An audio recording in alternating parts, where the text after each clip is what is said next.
What's up guys, Asal here bringing you another episode of Loadout, the series where you pick a gun, a customization, an entire setup, and I will run with it for a few games, make a video on it, and just let you know what I think overall. Now as far as submissions goes, I was kind of scraping the bottom of the barrel here. I only had one loadout suggested to me, so I only had one to choose from, and so I had to pick the one that was suggested. So guys, in the future, don't be afraid. Right now, just go ahead. Comment below on this video with a gun customization, a full loadout. Trust me, not a lot of people are doing it, so there's a pretty good chance that you will get featured in the next video. But in the future, I hope this will grow and we'll get a little more diversity with the choosing of the loadout. So guys, right now, go ahead, leave a comment with a full loadout down below. Now, with that being said, let's go on to today's loadout. Now, this comes from Chris Brew, and he says, "Hi Asal again. AK-12 Cobra Sight, Stubby Grip, and Compensator. Gadget 1 Medkit, Gadget 2 Defib. Secondary your choice. Utilize this class on Domination and revive your buds." Now when I first saw this loadout and I saw that it was with the AK-12, I kind of had a little bit of a moment where I said, oh no, because the AK-12, if you participated in the Battlefield 4 beta, you will know that the AK-12 was one of the few guns featured in the beta, and it just kind of brought back a lot of, you know, bad beta memories. I mean, as it was a beta, there were a lot of things that went wrong, as to be expected, but a lot of them were kind of game breaking, like frame drops, crashing, all this stuff, and we still have a bit of crashing, but anyways, the AK-12 just kind of brought back some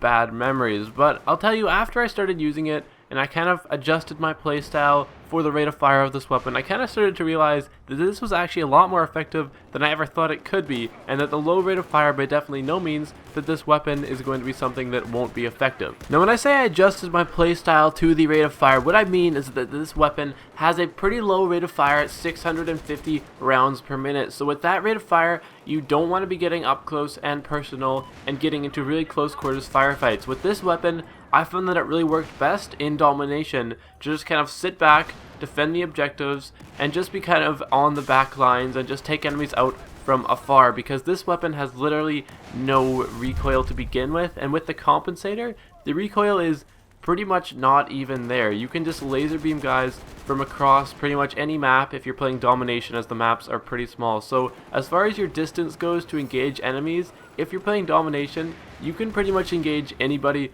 on the map, just because your recoil is just non-existent. It is quite incredible, though up close that low rate of fire is not that competitive, so you do want to avoid those situations. Now one nice thing about this weapon is that in burst fire mode, its rate of fire actually goes up from 650 all the way to 750, and now 750 is a pretty competitive rate of fire. That is the same fire rate seen on the M416, but I noticed that it wasn't really ideal using this setup because the first shot recoil is really what limits you in burst fire mode. So if I were to go for burst fire on this weapon, I would probably want to go for the angled grip instead, but because I had the compensator and I had such low recoil, I just played in full auto because I believed that's really how this loadout rather, was meant to be played. Now as far as gadgets go and secondary with this loadout, I was using the MP443 pistol again, just because that's a secondary that I favor and have been using for quite a few games now. And as far the gadgets go, we have the defibrillators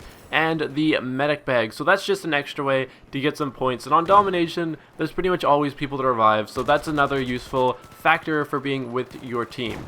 Now if you weren't aware, the reason that we have the stubby grip coupled with the compensator is that the compensator decreases your horizontal recoil, and this gun has I'm pretty sure it has the lowest horizontal recoil of all the assault rifles. So adding the compensator makes the horizontal drift on this weapon non-existent, which is super nice. But another thing the compensator does is it decreases your accuracy when in full automatic fire by 25%, and what the stubby grip does is it increases your accuracy by 15% when in full automatic fire. So essentially what we're trying to do there is just compensate, exactly the name, compensator. We're trying to compensate for the compensator. I think I've said that before, and that is just the reasoning behind that, so that that loss of accuracy in full automatic fire is not as pronounced when we are using that reduced horizontal drift. Now as a whole, I was quite pleased with the way this setup worked. Quite honestly, I wasn't expecting to do very well, just because it's a low rate of fire weapon,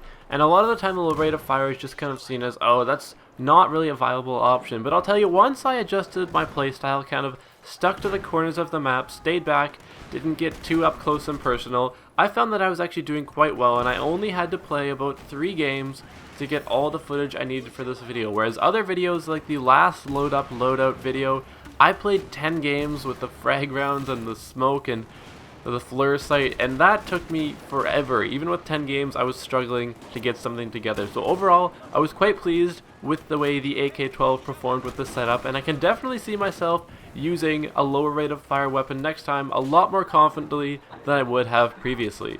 Now guys, remember, if you do want to see your loadout featured in the next video, leave a comment down below with a full gun and loadout customization. Usually, the more detail the better, and last time only one person submitted, so don't feel like you're going up against a large pool of competitors. And the one with the most likes will be featured. And also, if maybe you're feeling super nervous and you really don't want to submit one, at least go through and like some of the loadouts that you would like to see featured in the next episode. So with that guys, if you've liked the video, please feel free to leave a like, and if you would like to see more of Loadout or just more Battlefield content in general, you can subscribe to my channel. I do lots of content all the time on a weekly basis, so that is the place to be. So guys, with that, thank you so much for watching, and I will see you guys next time.